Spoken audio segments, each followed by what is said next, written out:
Good evening. The Toronto Raptors beat the Dynasty Golden State Warriors 133 118. Really weird game where you have Scotty and Steph both kind of no showed in this one. And at the half, only one Raptor had more than 10 points. It was RJ Barrett with 26, and he ends the game with a 37 burger, the toxic asset. The toxic, not alive for Y2K. So if you were at a Y2K, Millennium 2000 party, RJ Barrett wasn't in the world yet. So younger than Delano, younger than Precious, younger than Malachi. Yeah, and he was toxic tonight in terms of you just didn't really want to go near him because he was bullying everybody, getting to the rim, moving people out of the way, and was really just like aggressive, especially in the first quarter. He, the Raptors had control of this game, pretty much the whole way. There's a bit of a third quarter got a bit sketchy. A couple of Raptors in that third quarter were questionable, but yeah, he stayed aggressive. The Raptors stayed aggressive, and I think the Warriors got it within 9 points in the third quarter, but they couldn't sustain anything of substance really, and it's just a weird. I think Steph went like 0 for 9 from three. I think he was 2 for 14 in this game. Maybe the worst game I've seen Steph play. Maybe the worst game I've seen Scotty play. I think Scotty had 6 points and like 3 rebounds or something. It was just he continues to just be obsessed with the refs. I don't know if they're showing him like Tim Donaghy. If he's on the Tim Donaghy rabbit hole that I'm too scared to go down, but I know exists. I don't know what he's been on, but man, like he is super involved with the refs. I don't know what the trash talk is like, because obviously the refs, like, they list their favorite movies and food and books and stuff on the NBA website. So I don't know if he's gone that deep and kind of learned all of that. I know with Musa Dagger, who did the Jokic ejection, myself and a lot of people went to his page. His was his favorite book of all time in the history of literature was Rich Dad Poor Dad. Favorite, I think his favorite movie was The Matrix, and he really wanted to go to Thailand. So I don't know if Scotty's looking up, if he's that deep into it where he's looking up that stuff and bringing it to them, but he's obsessed. He's like, I've never seen, it's like Miles Turner with the Lego. It's absolutely wild. And yeah, he was ineffective, and it was really, this game was just super weird. Like, you had Boucher with just a few massive shots when it really felt like the Warriors were going to make a comeback. Chris Boucher kind of turned into like Steph Curry. I mean, Chris Boucher definitely outplayed Steph Curry in this game, which is kind of hilarious. And it was really only Clay that was a threat. The rest of them, like Pajemski, I don't know if he wants to be on the Raptors because he was cheeks tonight. And Kuminga played better in the third quarter. He was effective in the third quarter, but man, did he had a rough start. And Wiggins, my fuck, Andrew Wiggins. I mean, I guess his short, brief kind of stint there when they won the championship, I don't know what that was, some fever dream, but yeah, he's back. He had one play. I don't know if people remember this. I watched it. I'm in Curacao today, by the way. But I had to rewind it a couple of times. People probably might remember what I'm talking about. It was in it's 5:28 of the second quarter, and Wiggins, he was on the right block. He did a turnaround middle, and he he obviously tried to bank it. It was maybe the ugliest bank shot I've ever seen in my life. Like it hit the backboard with the force of like a Precious Achua three, or like a Fred VanVleet pull up three off the bottom corner of the backboard. But it hit that hard, but like middle top, and then it just bounced back out to like the free throw line. Like it was something I had to watch multiple times. He's been really bad this year, and I thought in this game, he was pretty much unplayable. So, yeah, and I mean, you saw the Warriors. I mean, you can see why they're in a tough position. Like the fans were booing them at the half. It was 76-49 at the half. they showed the owner Joe Lacob, and he was like super pissed. You could see him sitting courtside. I don't know if Bobby and Masai were at this game, but that would have been a good game to maybe show their faces. They're probably enjoying this game. I don't know if security let Masai into the building. Hopefully they did. I guess this is the other, was it Oracle? I think they were at when that happened, but same type of thing. But yeah, the main story of this game is obviously RJ Barrett. Super efficient too. I think he was like 12 for, what was he? RJ Barrett. Okay, 13 for 20, but 5 for 8 from 3.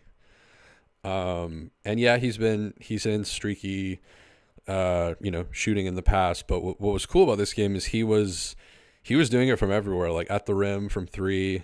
And I thought him and Quickly, obviously have really good chemistry. Quickly finished with 10 assists in this game, and he was just like finding the hot hand.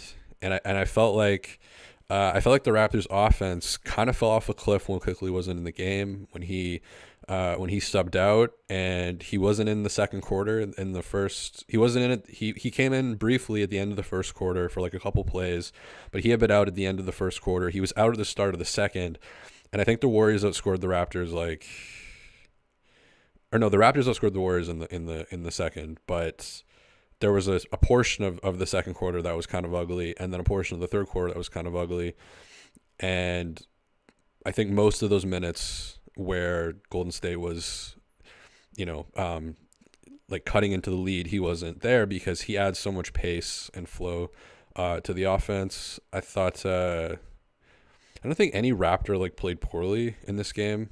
Even like Jakob had a lot of screen assists and was kind of doing some.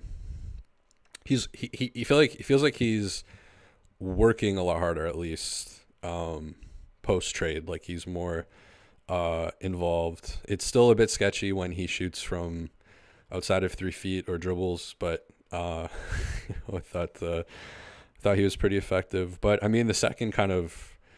Speaking of the center position, the kind of B storyline in this one really was Chris Boucher. And like he hit 3 threes, and they were all super he was 3 for 3 from 3, 7 for 7 from the field, plus 17 with 9 rebounds and a block and an assist. But again, he comes in, it was in the third quarter, and it's kind of wild because in the Kings game, he was in for the comeback. Like he was part of that really crazy lineup with 2 point guards and 2 centers. And these games where he is, really effective off of the bench. So we've had 2 of them in a row now that he's been like right up there, top 3. You could give him like, if I did stars or whatever, I'd probably give him the second or third star for a couple games in a row. So he's on a really nice streak. Yeah, it was a weird Scotty Steph game because like Scotty was even guarding Steph at the beginning, which was kind of weird, and they were both like just bizarrely off. So you had Scotty 3 for 11, 0 for 4 from 3, 2 rebounds in 24 minutes. So only 24 minutes. Coach kind of knew he didn't really have it tonight. 3 assists and only a +3 in like a blowout win. So just weird game for him. And then Curry 2 for 14, 0 for 9 from 3, 1 rebound, 6 assists, blah, blah, blah. -17 with 9 points. Wiggins 3 points. He just got nothing from a lot of people. Corey Joseph 0 points in 7 minutes. Moses Moody played, pretty good, 21 points. But Looney only gives you 10 points. And Pajemski, really, 5 points, 2 for 11, 1 for 8 from 3. Curry and Pajemski go like 1 for 17 from 3. Rough. It was really only Klay Thompson and then Kuminga in the third. And other than that, this Warriors team is just a disaster for where they're supposed to be, where they're perceived to be. They're and even tonight, like you can't really I think in the past people have really piled on Steve Kerr, and probably rightly so. But I mean, in this game, like Kuminga started, he played 25 minutes. I mean, Moses Moody only 22 minutes. Maybe you play those guys more. Probably Moody you play more. Actually, now that I'm saying this out loud, 22 minutes, 21 points. Maybe play Moses Moody more if you're Steve Kerr. Wow, actually, yeah. Now that I'm saying that out loud, that is kind of wild. So yeah, you can see why the Kumudis and the Kumingas and the Moodies are pissed. But I think with this game, when you put up that bad of a game from Steph, which is really the engine of the team, it's and again, Wiggins. I mean, people have said RJ Barrett toxic assets. What is the Wiggins thing? And I was kind of like, I don't know, I was kind of disappointed with, like, not disappointed, not that I care, but like, Zach Lowe, having that as like a kind of he brought it up a few times on the show, and he did the whole, like, many people have said, like, it's not him saying it, but many people have, when you kind of do that, like many people have said kind of a few times, you still are kind of putting it out there. And again, if you were at a Millennium party, Y2K party, RJ Barrett did not exist yet, so he's still really young. And yeah, I mean, it's just a pretty incredible game from him. And the thing that I really like about, because sometimes when players get traded, doesn't matter what sport, feels like it takes them like a little while to feel comfortable or to be aggressive even. And I think that Quickly wasn't super aggressive tonight, but he was really good, dishing the ball out. But he took 10 shots tonight, but RJ Barrett taking 20 and going 13 for 20, again 5 for 8 from 3. Yeah, it's cool. It's exactly what the team needed. They needed, he had a really rough third quarter by Dennis Schroeder. That was, I felt like three or four plays, just record scratch on offense. Like 18 seconds left in the shot clock.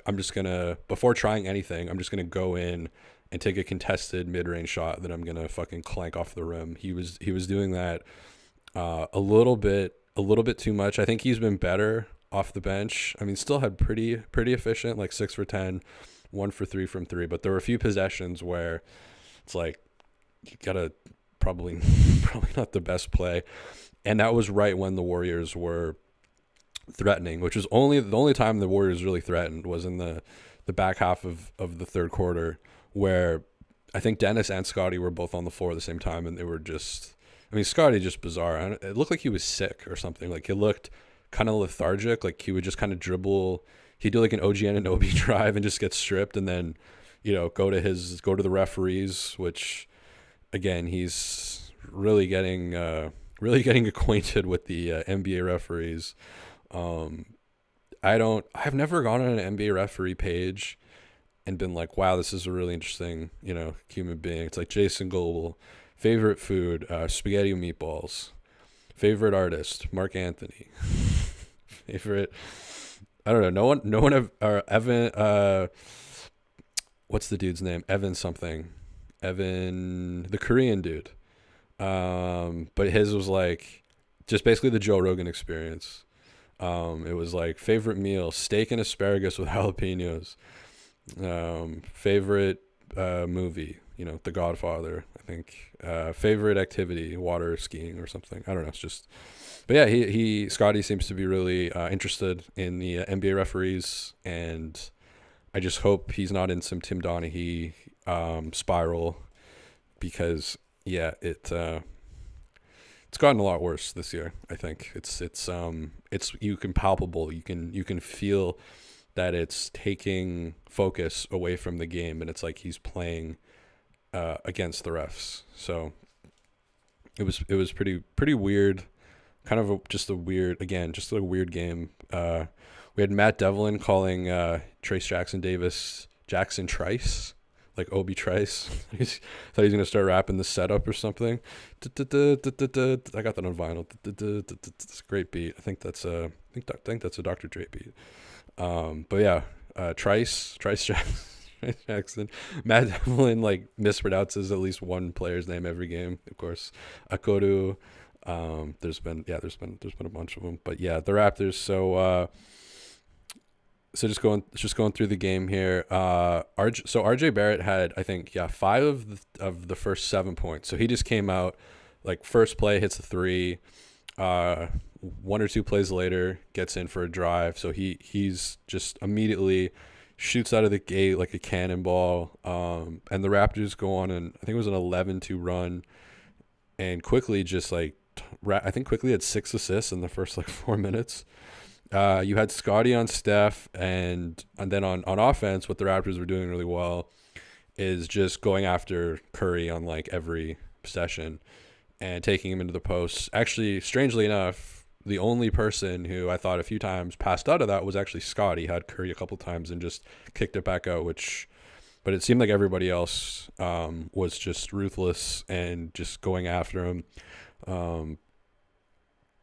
And quickly subbed off about halfway through the first quarter, and I thought that the offense kind of fell off a cliff a little bit again when it kind of reverts back to a bit of the slower pace that like Dennis plays with, and he has been better since the trade, but at the same time there is still a drop off in pace and creation, and generally he has been better, but you do feel it when Quickly's off the floor. And then the Raps bench at the half outscored the Warriors bench 17-6. It's like, when have you really seen that? And then in the third quarter, the Raptors just started weird. The Warriors went on a 7-0 run, and the Raptors kind of like they were asleep. They were up 76-49 at the half. And then despite being up 76-49, in that third quarter, the Warriors cut it to 9. So that's how I think they outscored the Raptors like 41-20 or something in the third quarter. It was pretty brutal. And to be honest, just watching a lot of Raptor games, I kind of slipped into thinking like, yeah, they might give this one up. And Darko takes Schroeder and Scotty off the floor, which was the right move. Again, Scotty only 24 minutes in this game. That's got to be a season low, 24 minutes, if there was an injury or something. But takes them out of the game, and RJ Barrett continues to be aggressive, not crazy like he was in the first quarter, but again, that's when Boucher comes in and just gives you 3 really big threes. 2 of them, especially at the end of the third quarter there, that when the Warriors cut it to 9, it was like Boucher going down and hitting threes, which, it's just pretty, again, 2 games in a row where he's come up super clutch later in games. We had potential Raptor moment video probably once I finish up. By the way, I'll talk about this maybe later in the banter part, but I've been made aware that I've received communique that Randy Urban is not very happy with me. But we'll talk about about that. But yeah, we're put the OG Raptor moments video compilation video out yesterday. People are liking that. The supercut, 35-minute supercut of OG's like all his Raptor moments. And then Precious Achiuwa one is coming probably tomorrow, I think, and then a Malachi one. I'm more excited about the Malachi one. I feel like the Malachi anthology is kind of funny. You got Malachi farting. You got Eric Flynn gaslighting Nick Nurse. It's lots of fun Malachi stories. But anyways, Kuminga Gary. I noticed it in the third quarter. Couldn't really see what happened, but they were definitely talking with each other. If I do make the video, I'll probably go back and just kind of watch the two of them throughout either the whole game or the second half and see if there was any kind of thing leading up to that. But then at the end of the third, that's when it kind of exploded. And I thought Gary, again, along with Chris, was one of the guys that came in, made some really big shots, really timely shots when the crowd really got into it. They were cheering, they were buzzing. There was a feeling in the arena. Steph Curry still wasn't playing well, but a lot of things were clicking for them. The Kuminga was really dominant. Klay Thompson was shooting the ball really well. Wiggins was on the bench, which was good for them. And Gary comes out with the 3, and then he didn't make the shot, but then Boucher cleaned up the transition play. But I thought both of them really provided like a really much needed punch when it felt like the game was slipping away and the Warriors had gone from being down like a fuckload. What's 76-49? I can't even do the math on that. What was that 27 points? So I think it is 27. Wow. Going from being down 27 to being down 9. And now you're going into the fourth quarter being like, fuck. But again, Boucher cooking and continues. Gary and Boucher working really well together. Barrett comes back out. He's really aggressive. Wiggins just brutal. He came back into the game in the fourth. And then at 6:11, Steve Kerr just said, fuck it. Put in dust off. Who the fuck came in for the who came in for the Warriors? Quinones, I think. He was really good in summer league.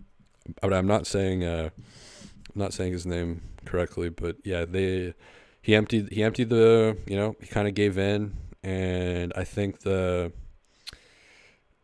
kind of like dying moment for the Warriors, like the death knell, was when Wiggins came back in the fourth and just continued to do nothing.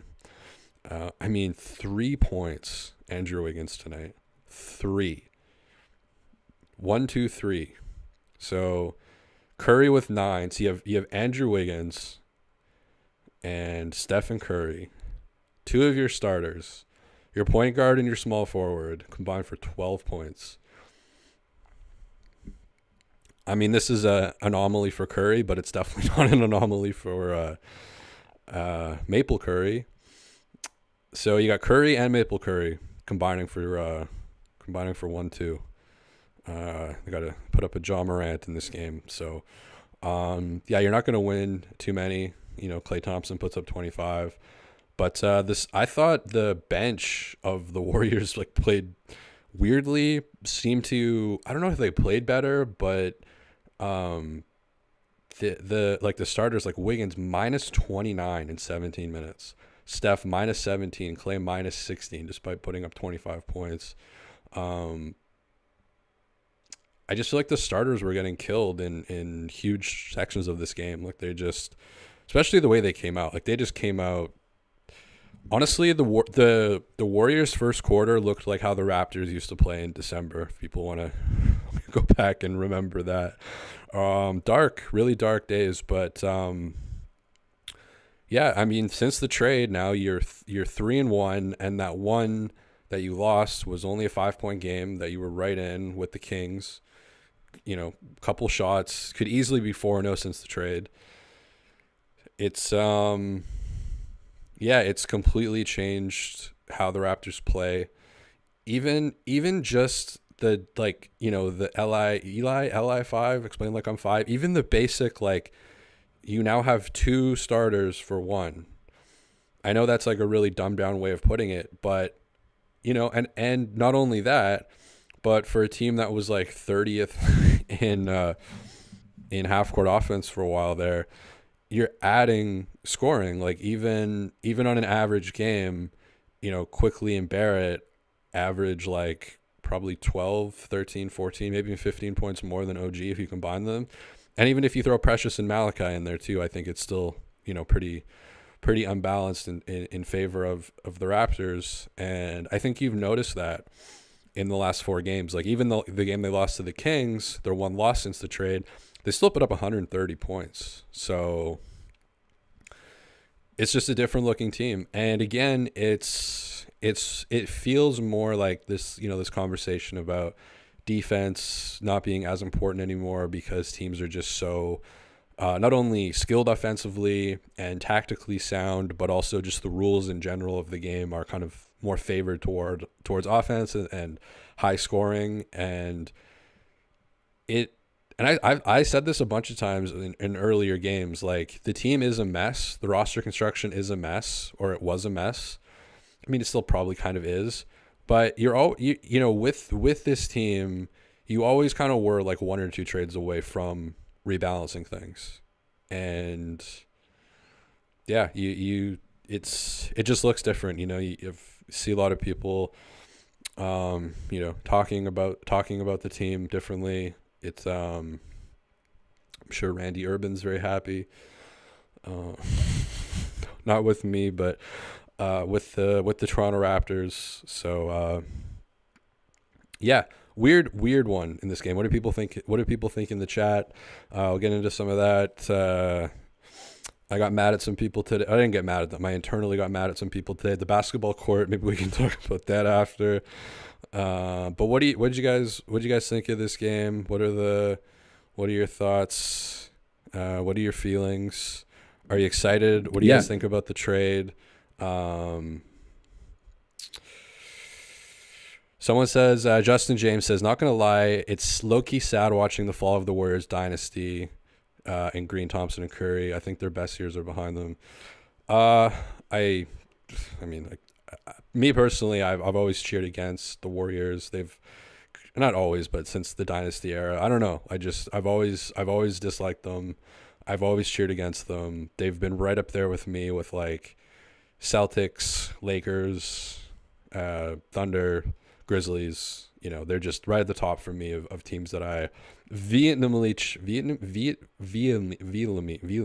I can't say that word. Almost said Vietnamese. Vehemently cheer against Vermicelli. I just automatically, it doesn't matter who they're playing.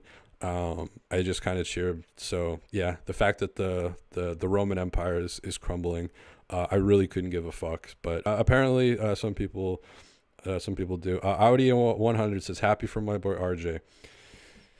Yeah, I mean, it must be super exciting for him. You know, I was telling my mom, who's a super casual fan, she was watching, and I said, like, you know, a lot of players, when they come to a team, when they come to the Raptors or any team really, there's all the PR about how happy they are to be there. And like you saw in his presser, in his first presser, like he started off kind of just, he was like frowning and just kind of looking off to the side like you normally would if you're about to take media questions.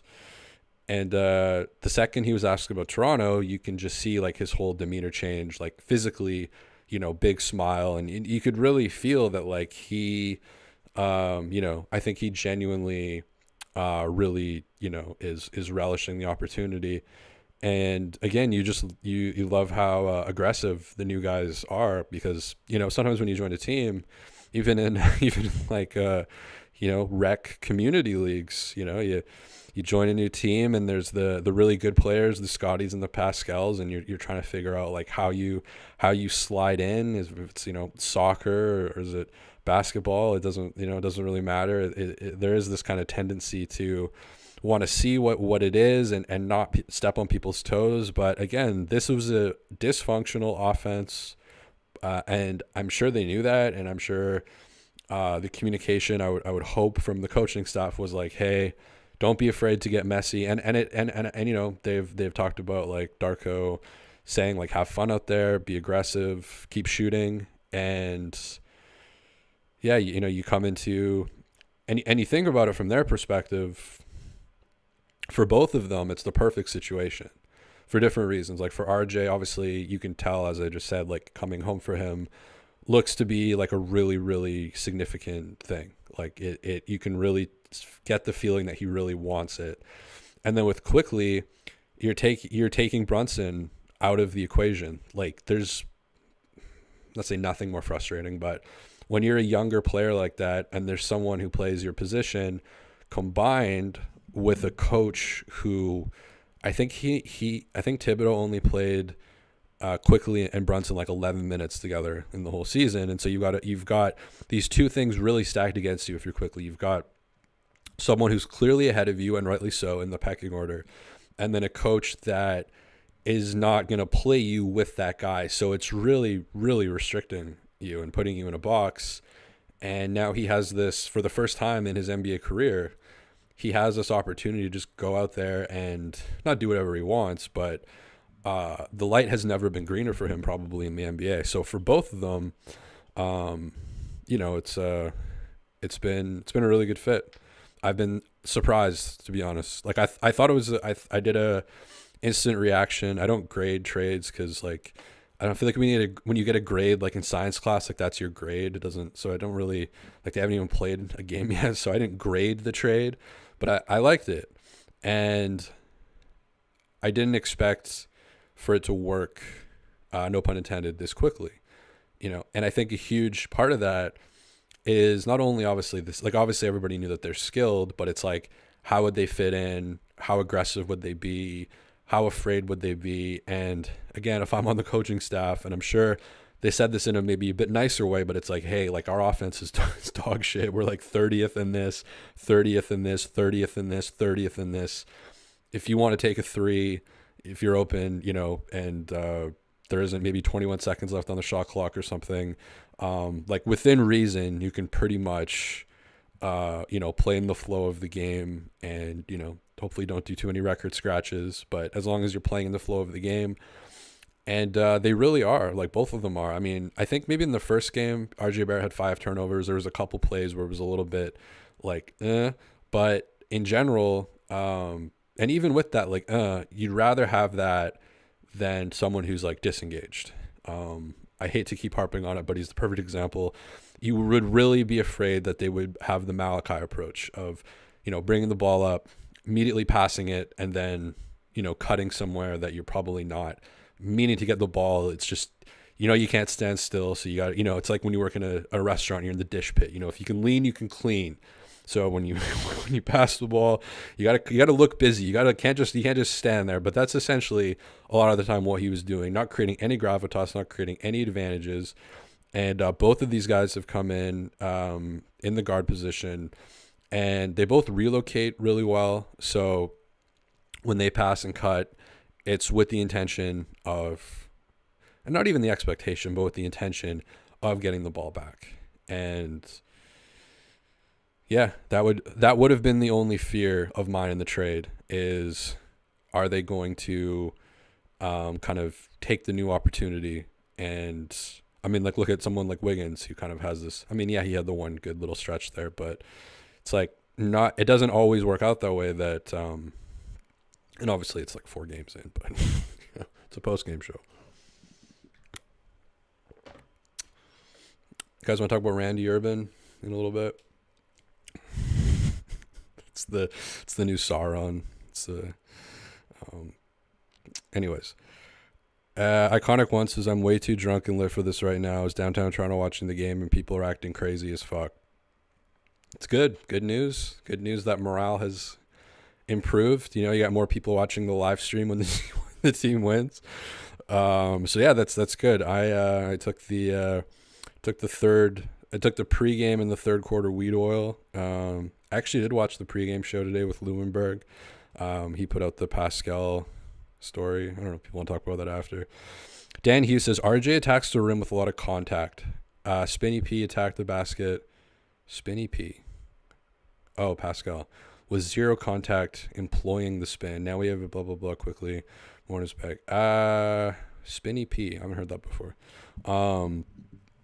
Yeah, he doesn't search out contact like a psychopath, but he just goes like right through. He has I don't know. Okay, maybe someone can clear this up for me. I'm being completely honest with this. This is not me being sarcastic.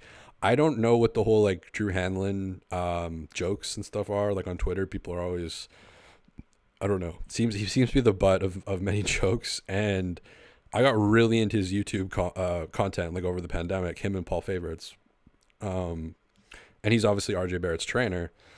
And like one of the things that he's always talking about, and this is not unique to him, he didn't invent it, but he has some really good videos on it, is like keeping your line.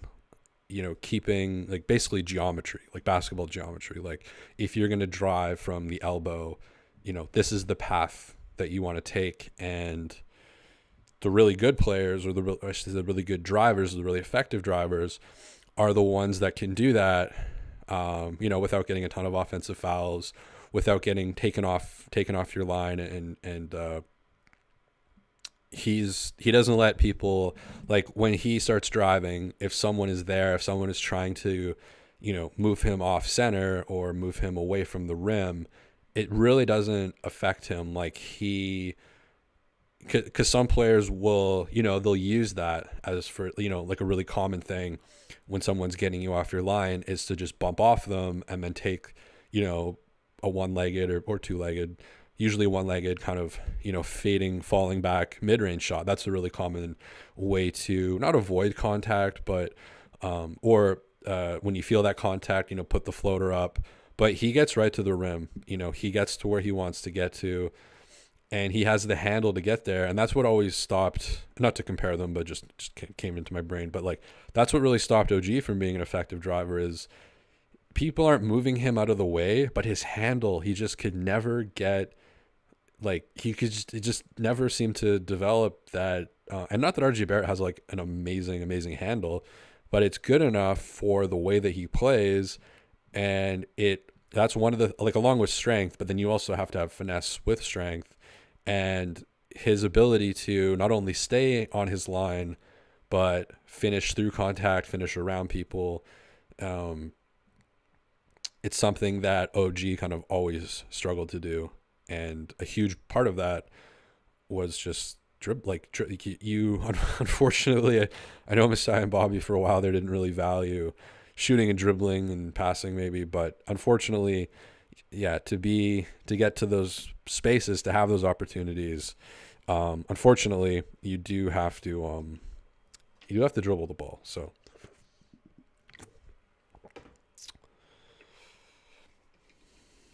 weird game, 70. When was the last time the Raptors were up 76-49? I feel like the 49 just makes it so much tougher than like a 51. It just looks brutal.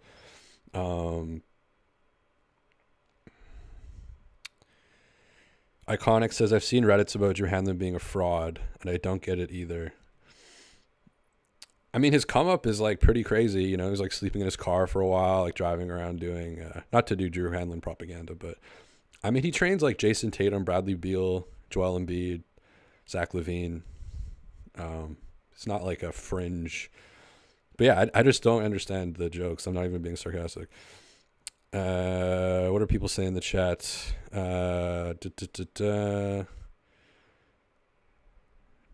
Karen Aiken, keep our raps together to gel. Let's see where this goes. RJ and IQ fitting in nicely, coming into their own, contributing hugely. Love the chemistry as a team. Wow, what's 4 games can just change the whole outlook, I guess. Yeah, I don't know. Sometimes I just read. Sometimes I look at the chats and I read them out loud, and I know I have absolutely nothing, but I just read them anyways, and that was one of them. So apologies for that. But still iffy on RJ, says Sean. This game solidified a Siakam trade to the Warriors. I don't really know what you mean by that. Not gonna lie. Oh, someone already said that.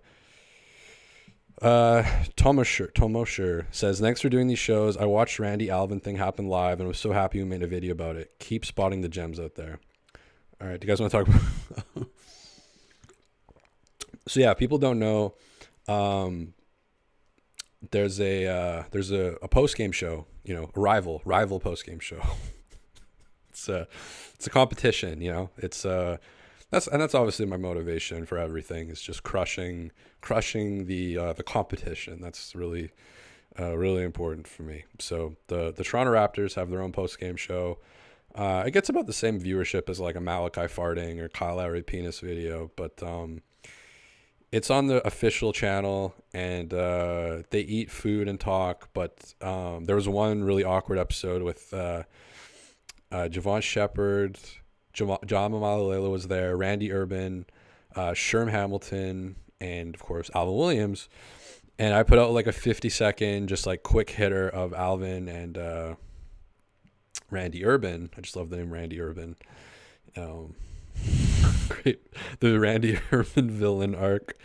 Yeah, just put it out like it was really funny. It was just like a very kind of hostile interaction, and but I've had a longer video cooking, in the Google Drive, along with like 5 or 6 others, because yeah, I now that I found out that Randy's not happy, he said it lacked context. So let's give some context. Yeah, so gonna be breaking down all the food that was present, all the kind of social dynamics, zooming in, just breaking it breaking it all down, adding the proper context to the situation, because that's what the issue was there wasn't enough context. Full name Randall Urban, by the way. I don't know. Do you guys like Randy or Randall more? Either way, it's a great name. Great. Like, that's the new Sauron. You know, Blake. Things with Blake are healing. There's a healing program in play. It's like the John Morant. You know, there's there's been some healing happening. So this is the new Sauron. You know, build me an army worthy of Mordor. Who's in the Raptor Moments army, you know? What if you were an NBA player? This is what I would do. And like every media appearance, every question you get, you just do a Lord of the Rings answer. Just whatever they ask. Like, you get fined for that. You get fined for not appearing, but if you just like every question you get, you just answer with like, this is, you know, well, the third age of Gondor. That's what I would do, something like that. I think the first few months people would get really pissed, but then after a while it would turn into a meme, and then you could like profit off of it, make a lot of money or something. The Canadian guy, that one Canadian guy, I like that. It's very Don Cherry. I'm gonna read this. I'm gonna read your comment in a Don Cherry voice. Scotty's been struggling since. Oh, that's not. It's not a Don Cherry voice. Scotty's been struggling since the trade. I think he's upset about OG being traded, and it has affected his play. I also think he'll bounce back eventually and come back stronger than ever.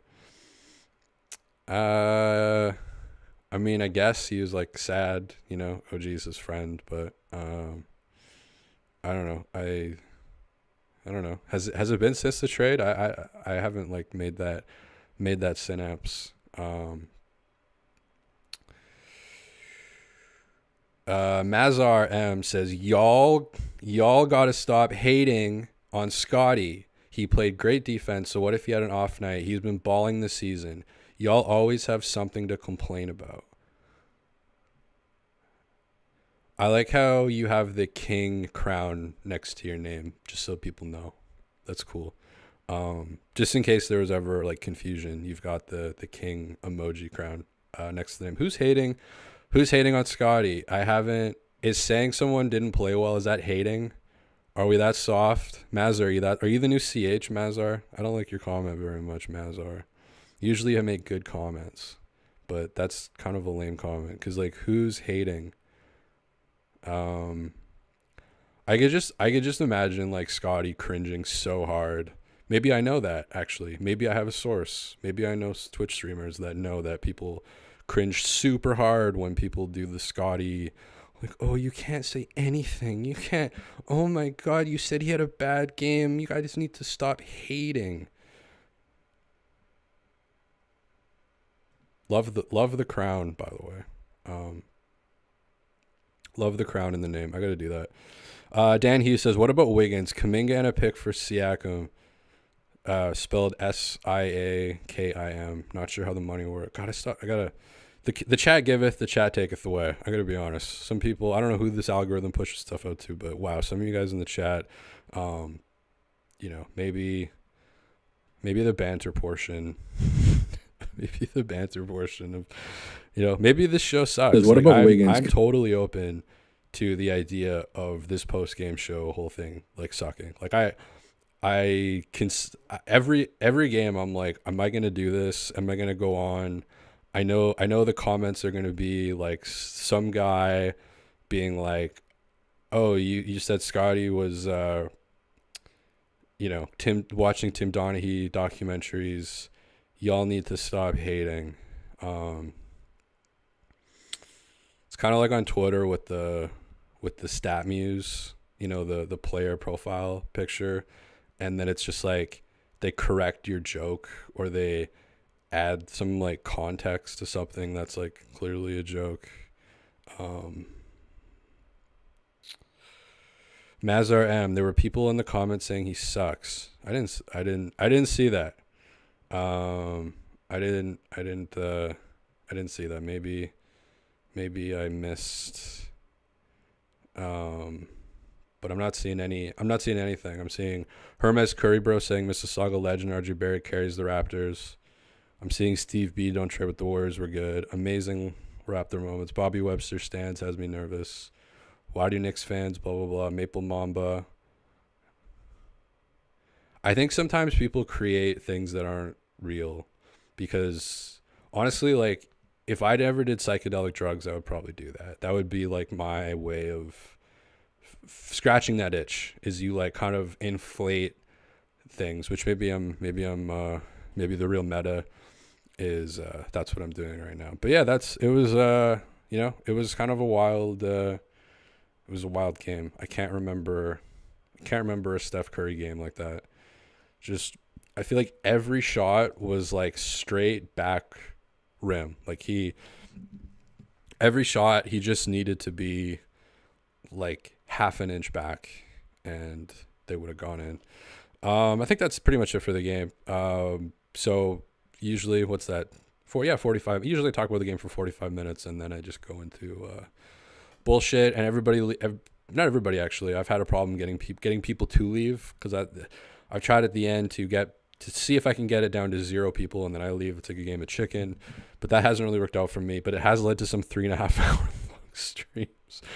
So I don't know if we'll get there, but so yeah, I was at the court today, my favorite court. I got my favorite hoop at my favorite court. One of them's kind of shitty, so like it's a Sunday. And the headband's making my ear look weird. There we go. So it's a Sunday. You kind of know you're about to go to war. It's a Sunday morning. The weather's not great today, but anytime it's a Sunday and at this court, it's not high profile, but it's like a little bit high. It's not a hidden type of court.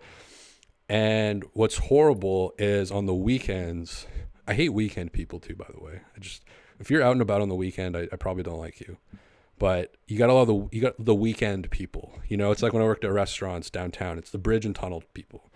It's just they're the worst. So, you got this farmer's market, and so much more people mulling around, walking around, and it's the weekend. Weekdays, I'm not super worried about not getting, because it's a walk for me. Like, I don't walk 35 minutes to get there. I put the booty band around my thighs when I walk, so it's a really good way to get your legs warmed up before you get to the court. And I got the gymnastics rings going. I got the bands and stuff. I'm taking the same shot over and over and over again. Like it's pretty clear when I'm there that I'm not just like hanging out. Like, it's pretty clear that I'm there for so I don't commit suicide. It's the only thing keeping me going. I feel like I make it at least somewhat obvious. Anyways, and on weekdays, it's great because weekday people are great. I love weekday people. So weekday people are like, you're not working. If you're not working at 11 a.m. on a Tuesday, like, great. We can be friends. You're at the skate park. You're listening to the Ramones. You're smoking weed. That's great. Probably compadre. I'm playing basketball, also on weed, middle of the day. Great. What I fucking hate are the farmer's market crowd, the food truck crowd. These people who come from like the suburbs or whatever, and they bring their family, and it's like something to do on the weekend. Ugh. And so anyways, I'm shooting today. I got the good hoop, because the other hoop, the net is fucked. Like, the net's hanging on the back. The back left of the net is off. And so you don't get the swish sound. You know what I mean? And sometimes when the back of the net is fucked up, you get like, you can do the perfect like high arcing swish. You don't get any sound. It just goes through, and then there's nothing stopping it. So it bounces and then it rolls down the hill. Like, that's the risk you run of shooting at that hoop. So you don't want to get that hoop. You want to get there early. So get there nice and early. Got all my stuff set up. Got my gymnastics rings, my bands, my everything. So I'm shooting threes. I'm shooting above the break threes. I'm about 45 minutes into the shooting sesh/workout. About 45 minutes. It usually takes me a long time to warm up from three. The first few threes are usually pretty wild. So I'm just kind of warming up from three, and all of a sudden I get 2 women and a kid, like 2 fully adult women and like a 9-year-old kid or whatever. And they decide that they want to watch me shoot, which is fine, you know. When I'm shooting from the same spot over and over and over again, I guess that's like entertainment or whatever. But what happens is they're watching me from inside the 3-point line. Like they're inside the 3-point line and I'm shooting threes. I'm shooting above the break threes and they're at like the right elbow inside the 3-point line.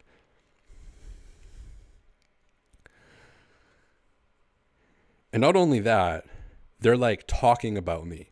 They're making comments like, oh, he swished it. Oh, he missed that one. So, and I have not made any eye contact. I've avoided all eye contact. I just psychotically, I try to get locked in on the individual teeth of the rim. So there's 7 teeth on the most rims. On this rim, there's 7 teeth. There's 3 on each side, 1 in the middle. So I'm locked into the middle tooth. Sometimes I'll try to go as long as I can with not look like without breaking eye contact with the middle tooth of the rim. Like that's how locked in I'm getting. I've got this fucking peanut gallery commentating and standing like in my way because there's a wall on like the right side of the court, like kind of right where they were, that I like to practice catch and shoot. So I whip the ball against the wall, and then I get, catch and shoot. And different ways to get into a rhythm. You're trying to get. This is like when I'm trying to get into a rhythm from 3. I'm probably hitting like 35-40% of my threes, like just trash, like wide open, unguarded. And these fucking people won't go away for like 8 minutes. And normally when this happens to me, because there's another place I play at sometimes that's like right next to the playground. And sometimes like kids will come. I hate kids. I'm sorry. There was one guy who commented on a Raptor Moments video once being like, hey, I love your videos, but I wish you wouldn't swear so much because I watch these with my kids. And it's just like, A, I couldn't care less about your kids. And B, stop using your kids as leverage to try to change someone else's creative process. Like they're probably going to be in therapy when they're growing up. They're probably going to be posting on r/raised by narcissist. Great subreddit. Anyways, so these fucking people are standing inside the 3-point line. And normally when this happens to me, when I'm by the, closer to the playground, and, a kid will like walk up from the playground. This was different. This was from the food trucks. Totally different situation. But playground's more acceptable because it's close to the playground. It's like, I get it. Kid watching ball, cool or whatever. But these fucking adults were like talking about basketball. I heard the words TSN at one point. Maybe they're watching the show right now. Just if they are watching the show, just disclaimer. When someone is like seriously practicing, like basketball, for example, it's okay to watch them, but don't go stand where they're fucking like working from. It's just, you've never played basketball if you do that. You tell me in the chat, r/am I the asshole? Tell me, am I in the right? Is this completely insane? So in the other playground, the other court next to the playground, what I'll do is, so the kid will come and he'll like watch, oh cool, like a ball, and then the adult will be like, yeah, that's good. And then I don't make eye contact. I don't look at them. I just walk to the other end of the court, to the other hoop, and I just start shooting there.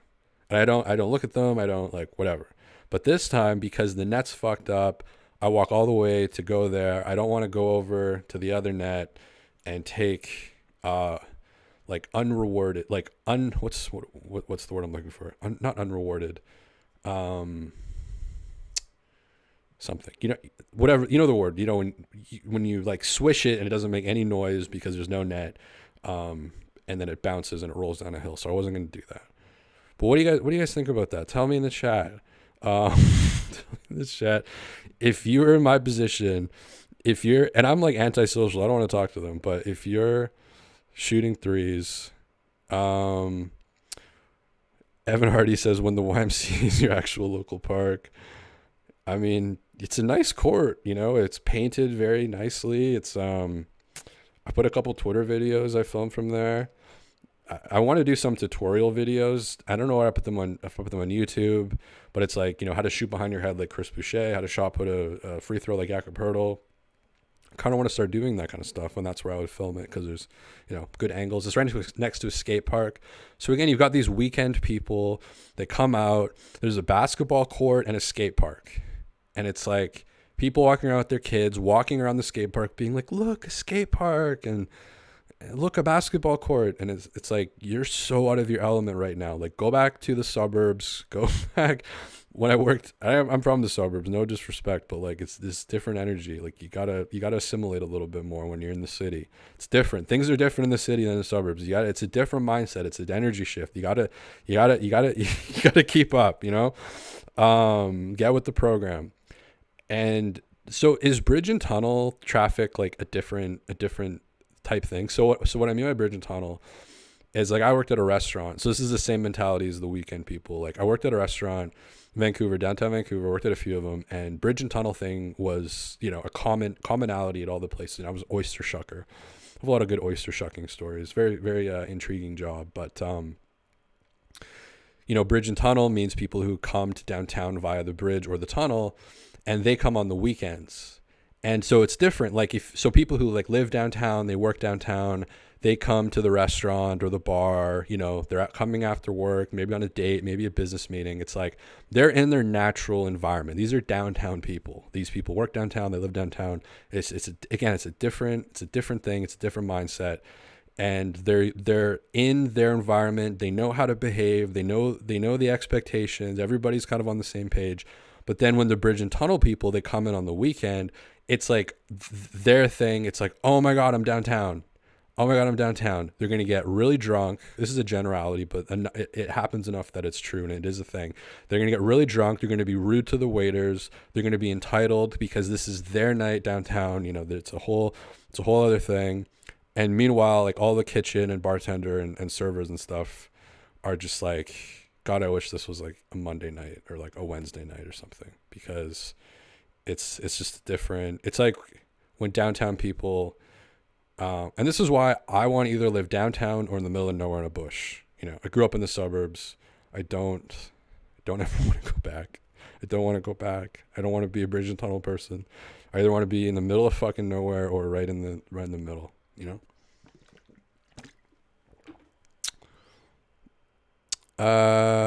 What else is going on in the chat?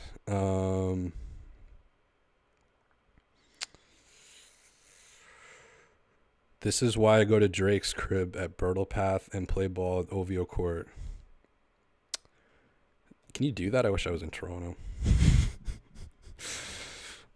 I want to move to Toronto and then make videos like smoking 16 joints and playing Doug Smith 1v1. That'd be sick. Could do like a team Sportsnet versus team like Media Outsiders or something. I need a better name for that, but like Sportsnet versus independent media, and it's like J.R. Meditat, Alex Wong, Will Liu, Blake Murphy, Brad Fay. By the way, I was talking to Will about this. Brad Fay, a bucket. I don't know if people know this. I didn't know this, but I looked it up, did some research on Brad Fay. Played for SAIT, the Southern Alberta Institute of Technology basketball team in the 80s. And they went 18-0 one year, and Brad Fay was on the team. So people that are in the know that he's a bucket. I don't know if Randy Urban's a bucket. Maybe I need to smoke 16 joints and play Randy Urban 1v1. That would be great content. Patrick Scaladan says hecklers make you a better player. Ryan H. You should have started to talk to them about how much you love Trump if you wanted them to leave. What if they love Trump? Just be like, yeah, I loved, I was a huge fan of his burger setup. Remember that time that he had the Clemson, and it was just like, it was like out of a Stanley Kubrick film. Like, he just had like 1,200 sets of burgers and fries. And he's just like, bring in the big boys. Bring in the big football players, the big strong boys. You love these big guys. They're big guys. That was probably his highest peak. Was bringing in the Clemson team. I mean, you had to think that he probably like if he did some like shamanic journey, like down in Peru. like some 8-day like ayahuasca trip. That's what he would envision, would be like having McDonald's with the Clemson football team. So you just that could have that could have been a good opener for me. Other classic moment is when he gave the heckin' pupper a medal. He just like, I think he like famously hated dogs, but it's the one that like, I think he helped catch like Big Daddy or something. January 3rd. It's got Big Daddy. I just imagine him calling him Big Daddy instead of Big Daddy. I think it was a German Shepherd. Z Shrug smoking on that Doug Smith pack. What's like a good what's a good number of joints that you would have to smoke to make that like endearing, or not endearing, but like I think 16 is pretty good. Probably do it on like a fast forward, but you could do, because yeah, I honestly do want to do this when I move to Toronto eventually one day. Probably move to like Chile, Argentina, Brazil, Colombia, or Mexico before that, and then transition to Toronto. Try to save a little bit of money, work online, all that kind of stuff. But yeah, smoke 16 joints, play Doug Smith, and then like every shot I miss, I have to smoke another joint or something.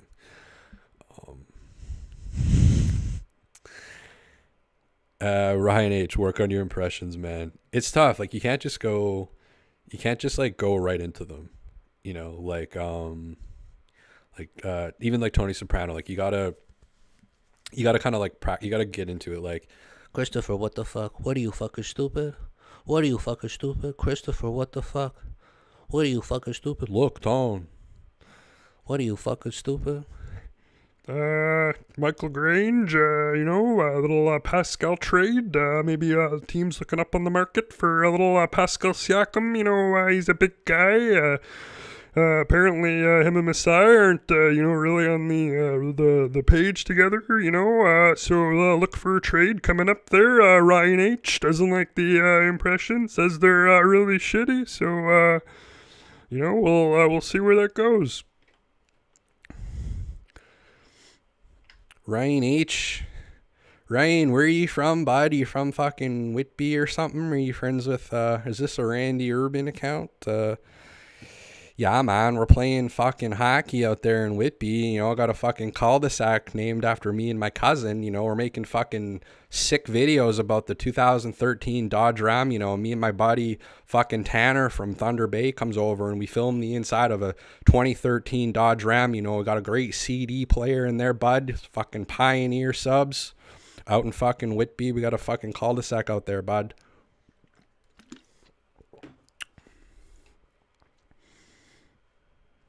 Yeah, my impressions do suck, but in my defense, I'm not a comedian. I've never been paid to do comedy. I've never been, like, the expectation that I should be able to do impressions, I think is unfair. Raptors Republic has actual comedians making content for them, like paid comics, like people who have agents, people who do shows, professional comedians. And I bombed an open mic set once at the basement of Goldie's Pizza in Vancouver. So yeah, the impressions do suck. OG3, holy shit, RJ didn't get the chain. They gave it to assistant coach Chama for the good scouting report. Is that true? That's it's kind of weird. But I mean, he was obviously in Golden State. So did he have some crazy like voodoo system or something to make Steph Curry not play well?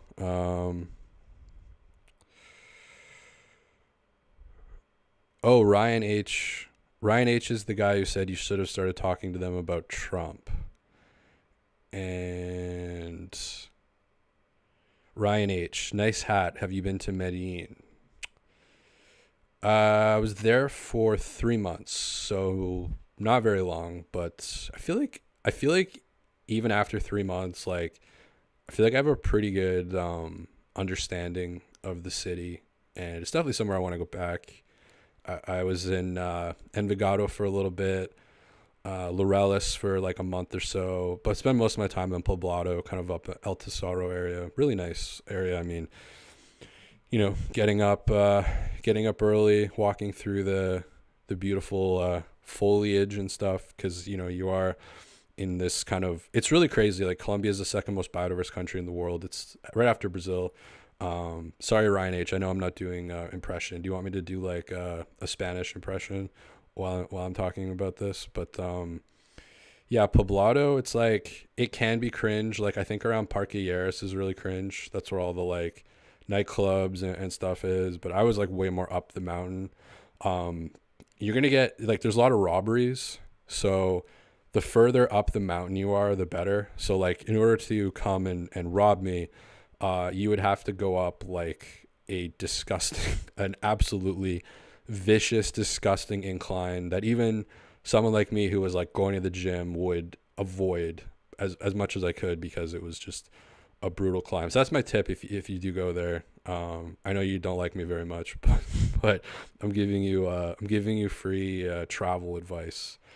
Don't stay in don't stay like in the flatter areas. Even like Laurelis, which is the north of the city. I really loved it actually. Avenida Seveneta, 70th Avenue. That's where all the salsa clubs are.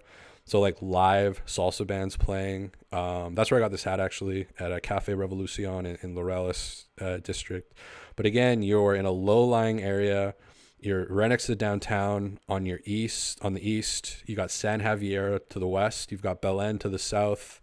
And to the north, you've got Bejo, way far away, which, by the way, voted on Reddit the most like ugliest city in South America. It's Bello. It's the north end of Medellin. I only drove through there on a bus on my way to Guatapé, which is an amazing little spot.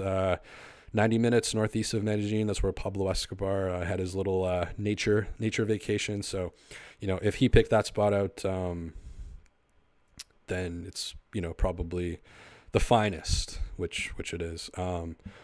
Also, Envigado, another tip I have for that is Envigado is a really safe spot to be because of the cartel. The cartel actually keeps it safe. You actually want to stay in areas that have a cartel, because in like Laurelis, for example, which is where a lot of tourists go, it's like, oh, there's all these cool coffee shops and restaurants and salsa clubs. But again, you're surrounded by these much like more dangerous areas. And so people are just going to filter in and rob you and then go away, and there's no consequences.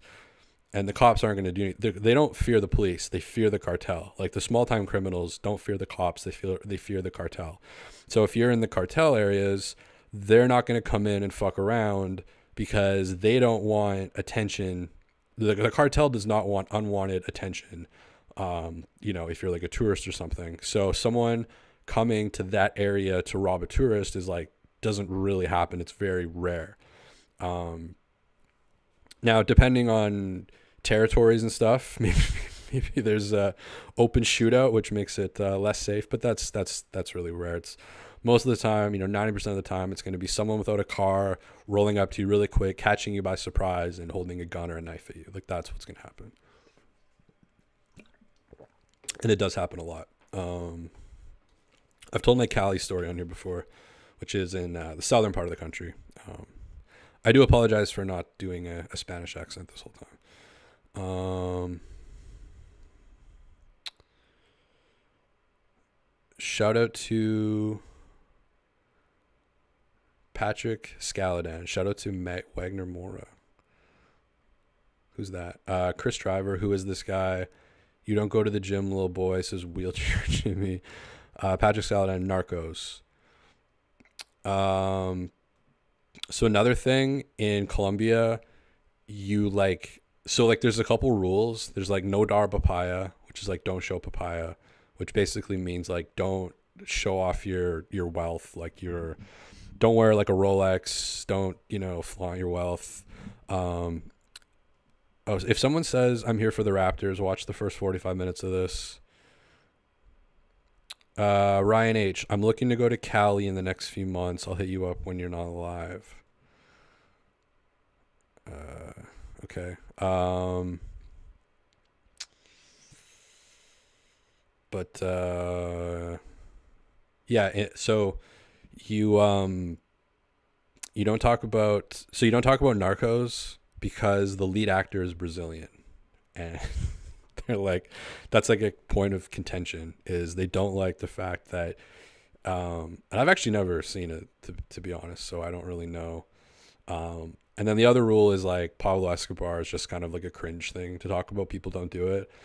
I actually went on a hike just outside of the city, which is where his prison was. That's like not why I went there, but it like was where his prison was.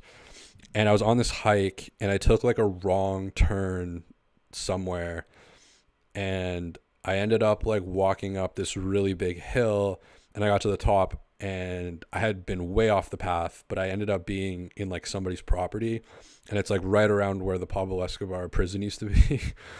And I don't know, you could just like, you could like feel it, you could kind of sense it for a little bit, and then I just kind of got this like shiver down my spine of like, oh fuck, like I'm literally on like somebody's farm right now. But yeah, the dream is to have a farm down there, grow a bunch of weed. Colombia is like amazing for growing weed. They export more medical cannabis than Canada does even, which is crazy. Grow for super cheap.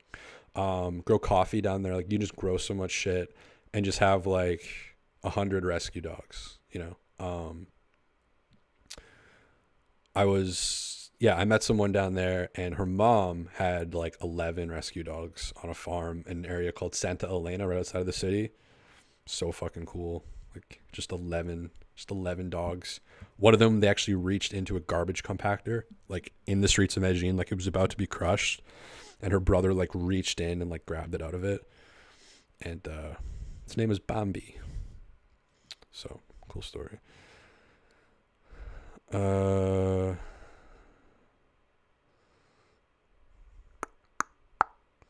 Mazar says Darko's funny for that. The funny thing is that RJ said in the post-game interview that he was ready for the chain. Chris Driver. Bro got a toboggan and a hat on and sunglasses in the bathroom. Sometimes I don't know if you guys are fighting with each other, or like, did Wheelchair Jimmy say that I don't go to the gym? I mean, that is kind of true. I do work out outdoors. I really should get into the gym more to do like the heavier compound lifts, but I've got a kettlebell here that I can do one-legged stuff with, and then I pretty much just work out on the basketball court, you know. But apparently not hard enough where people are like, oh no, I can't go there because someone's shooting. I'm going to bring 3 people to stand inside the 3-point line. But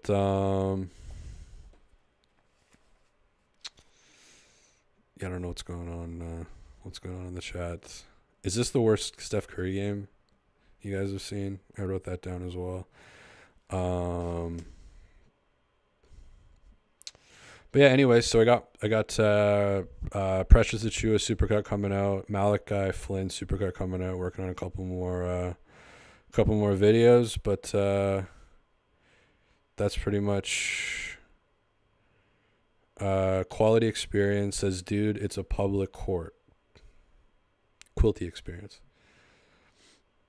But isn't that weird to just like, when someone's shooting threes, to just go stand from, you're inside the 3-point line as someone's shooting threes, and there's like benches everywhere that you could stand behind the hoop. There's a whole Italian garden you could stand in. They were like in the way of the wall. That I know it's like not illegal for them to do that, but isn't that like a faux pas socially, you know? Because there's like a wall that I like to throw the ball off of and then do catch and shoot threes, because I'm trying to get into like a rhythm. Quilty Experience, the inside the 3-point line is weird. Yeah, exactly. That was my whole point. What was your point? My whole point was that it was weird. And that I just couldn't imagine doing that. I couldn't imagine going to a court where someone's like clearly they're not fucking around and just like standing in their way as they're like trying to shoot. Like I understand watching somebody. I don't understand watching me. I don't know why you would want to watch me shoot.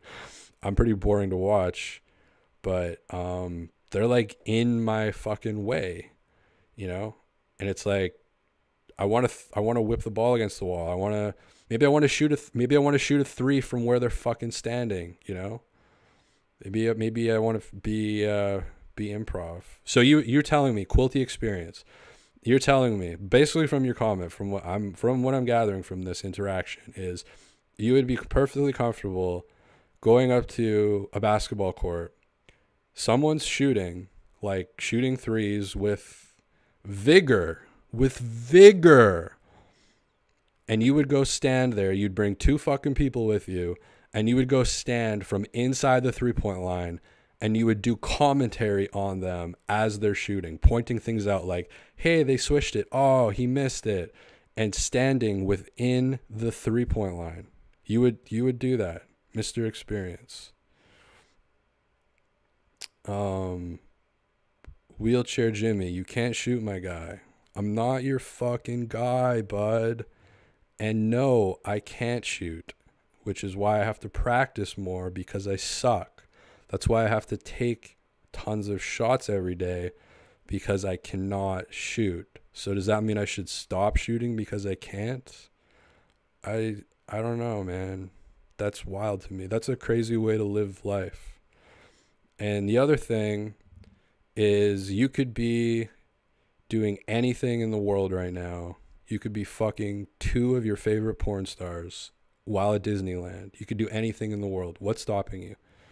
And you're in the fucking chat on my shitty ass show. Today I learned Raptor Moments is a vigorous shooter. You have to be if you're not good yet, or if you're not where you're at yet, you have to.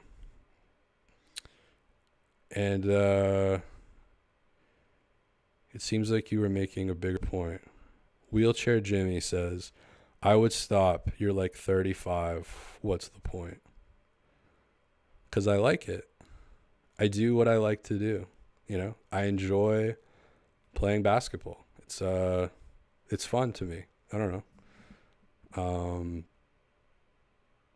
I get up and put my 2 pairs of socks on, get a little bit of weed oil going, go for a beautiful walk through the neighborhood. And, I get there, I got my gymnastics rings, and sometimes I bring like a med ball and, just get shots up. It's fun, Pale Fox, I can teach you to shoot. Chris Driver, cross the suit up. Wheelchair Jimmy, I'll hoop any scrub in this chat. I'm on the B team in middle school. How did I know you were in middle school? Who are you taking to the prom this year, or is that high school? Is there like no age? Sometimes YouTube marks this as like 18 plus. These live streams, or the videos they have sometimes. So maybe you should get permission from your parents. It's also midnight, isn't it? Isn't it like midnight Eastern time? So, you should probably be getting to bed. Stephen Hoffman, 2 pairs of socks. Yeah, the shoes are a little big. There's a little bit too much wiggle room. So I've got, where are they? I've got some thinner socks. So I wear like the normal kind of thicker ones, and then I put on thinner ones just to fill the shoe out a little bit more. Probably should have gone half a size down. Probably should have done that. But yeah, 2 pairs of socks. I still tuck them into the bottom of the pants. But that's cool that you want to hoop, Wheelchair Jimmy. That's cool that you play in middle school. Because I am going to be relocating eventually to Toronto. So Gonna be doing more like IRL stuff, do competitions, have prizes and all that. And what I'm actually like really looking forward to is the people in the chat. Like I actually do want to make like t-shirts. So like I would like make a t-shirt of all your comments, and I would have either you wear it or I would wear it.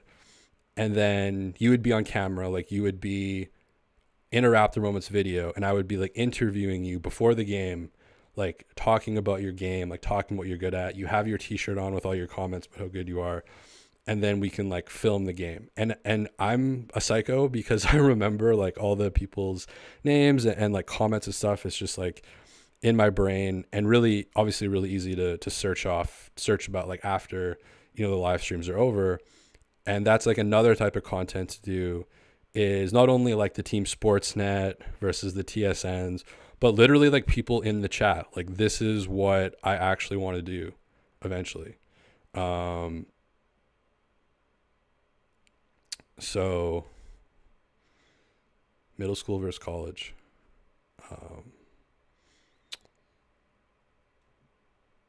Yeah. So could be like a chat team as well. Like Raptor Moments live chat versus Blake Murphy and the Sportsnet Bandits, the Sportsnet crew. But yeah, I'm big on like getting the t-shirts made. I really want to have like a contest against Will, and just have the clip of him like 21 for example, just like have the clip of him saying that he made 30 free throws in a row easily, and just have that blasting on a stereo as he's trying to hit free throws. Stuff like this. Smoking 16 joints and playing against Doug Smith. I think that'd be fun. And then I also, it's like I really want to go to Brazil, either Brazil, Argentina, Chile, Colombia, or Mexico. I keep on leaning towards Brazil. I think like filming stuff in like Rio as a backdrop would be sick. There's a few Raptors Brazil people on Twitter that follow me, and then I follow back. And Brazil seems to have a really cool basketball scene, and I think that would be like a great place to make content in.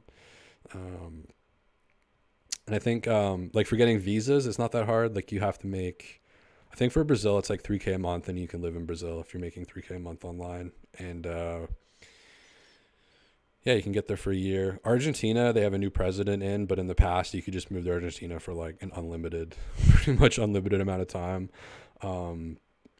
The fine in Argentina for when you leave, if you overstay your visa by like 2 days or 2 years, it's the same fine, and I think it's like $100 or something. But they have some new crazy president in, so he might change shit. I'm monitoring that situation greatly, because there's no like really nice beaches in Argentina, but there's an area called like Mar de las Pampas and Villa Giselle, and it's like, I mean, crazy cheap, and looks like pretty nice. So could live there. But those are the main spots.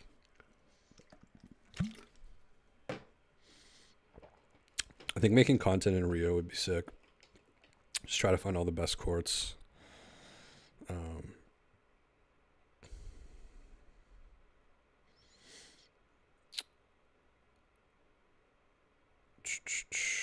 Chris Driver doesn't like me. So I have noticed that a lot of people in the chat don't like me.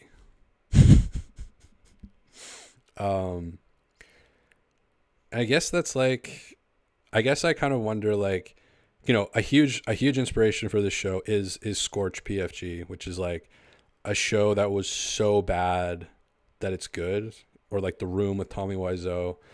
I think with kind of doing like the shitty like background and stuff, and just like the dumb videos in general, it's like I have a feeling some people are watching because it's so bad that it's good. And then I think other people, it's like maybe there's just not enough competition out there. Like I need to be squeezed out by more people. But yeah, there are a lot of people who watch these live streams who like dislike me greatly. And Chris Driver, Mar says he just deleted his comment. After I read it.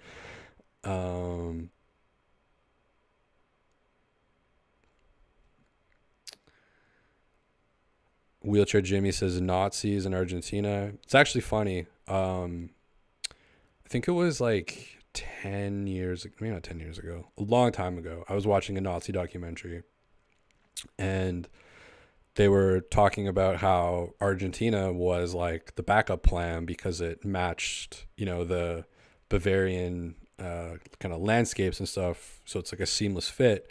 And Bariloche in specific is like where a bunch of them ended up going. Mengele actually went to Brazil. Mengele drowned off the coast of Brazil, but a lot of them went to Argentina, specifically Bariloche area. And so like 10 years ago, that's how it first actually came on my radar. And then, because it's like, wow, it looks really nice, because they show it like, oh, this is where they wanted to go. And I'm just like, wow, it looks a lot like British Columbia. Wow, that is interesting. You can do like Nazi tours and stuff down there. I don't think I would do that. But yeah, like funny enough, that is how it first came on my radar. It's not obviously like a part of the culture now. It's probably more so in Canada than it is there. Well, maybe with this new president, I mean, who knows? But that whole region, that Bariloche region, it's fucking super nice. Lots of lakes, mountains and stuff. But you do have the snow, you got to go through the winters. But yeah, I mean,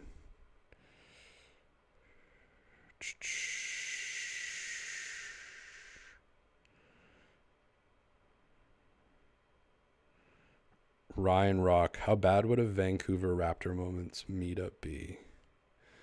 Be pretty bad, I think. Cause yeah, I think just having like the people who hate me in the chat, like I don't think I would want, and I like that, by the way.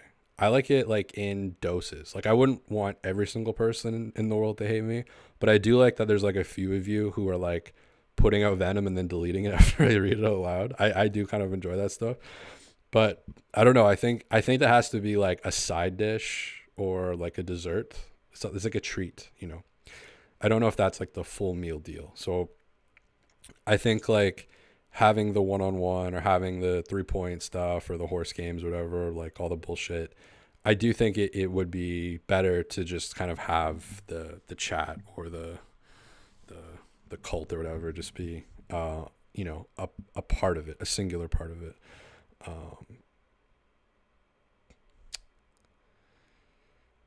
Mazar, I legit only watch you and be a chef for Raptors YouTube. You're goated. Raptor Moments videos are the best. I wish I was on the same page. Like, to be honest, right when OG got traded, I wanted to do the supercut that I put out the other day, but I waited like 6 days to put it out. And the reason is because like it involves me having to go back and watch at least like parts of a Raptor Moments video or listen to parts of my own voice, which I hate. Like I hate, like that makes me cringe. Once the videos are up, I literally cannot watch them like ever again. Like I avoid them at all costs. I'm just like, I don't want to look, like I just like fuck off. I don't ever want to look at that ever again.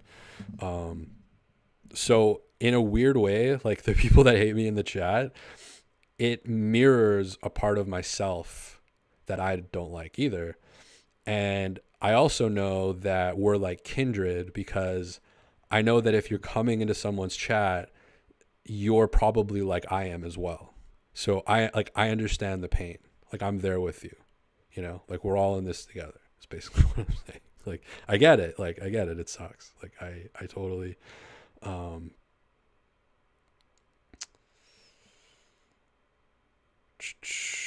anyways, that's enough, that's enough navel gazing or windows into my psychology. But, yeah, you are kind of what you put out there. So it all, we're all in the same boat, I think. Anyways, so yeah, the Raptors, they win in convincing fashion. So that's, 3-1 since the trade. pizza party, not quite. The Kings game kind of screwed up the pizza party plans, but they're back on the mend, and yeah, it just looks like a bit of a different team, different energy, different pace, and it really, it rebalanced things, I think, a lot quicker than I or others would have imagined. So, the kind of wild, the Raptors go 15 for 33 from three, and the Warriors go 14 for 46. So that's just, that's where we're at. It's kind of a crazy game. The Warriors go 30% from three. The Raptors go 46% from three. I want to give a shout out to the refs. 14 free throws, 15 free throws. So less than 30 free throws is beautiful. Wish every game was like that, but unfortunately it's not. But you got to give them a shout out once in a while. Someone mentioned earlier in the chat that the game, the energy downtown was really electric. They were out and they were lit. I think it was Iconic One. And yeah, that's good to hear, because on one hand, it is fun to like make fun of the team. I'm very, not opposed to that. But after a while, it felt like this shitty show was getting really repetitive. I don't know if people remember, but from like what game is this now? Game like 35-ish, but from game like 7 until 29, pretty much, I think every post-game show is like kind of the same, where it's like they sucked coming out of the gate. Remember the starting lineup from most of this year with Schroeder, OG, Pirtle, Scotty, Siakam. Like that was tough. That was a tough life. It was a tough way to live. It just felt like every post-game show was like the same shit, like the same thing, like slow in the first, getting killed in the second. I think they had like the worst plus minus in the second quarter of second quarters in the entire NBA.